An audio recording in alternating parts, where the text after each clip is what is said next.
Kung kakamustahin mo ako kung anong bago, merong nagbago. Malaki ang pinagbago. Kahit hindi mo sa akin sabihin, alam kong wala na kayo ng pinalit mo sa akin. Paano ko nasabi?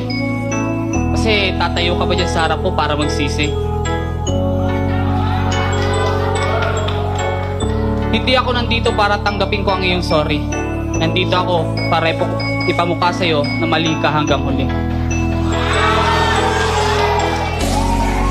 Alam mo nung nanlalamig ka sa akin, iniisip ko na lang yung masasayang araw na magkasama tayo para lalo kitang mamiss at lalong ma-inlove sa'yo.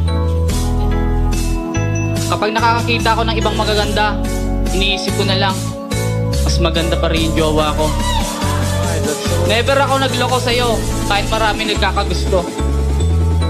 Noong mga oras na nalaman mong may iba ka na, napatula yung isip ko, pakinig ka. Kahit na ako'y isip ng isip na kakaisip na hindi mo na ako iniisip. At ika'y isip ng isip na kakaisip na wala na ako sa iyong isip. Pwede naman yata tayong dalawa na lang mag-isipan. Hindi naman ito sa logic o palaisipan. Kahit ilang isip ang sabihin ko, hindi mo alam ang ibig sabihin ng iniisip at sinasabi ko sa iyo. Ang tanong, ilang isip ang sinabi ko? Yan, hindi mo alam kasi iba ang nasa isip mo.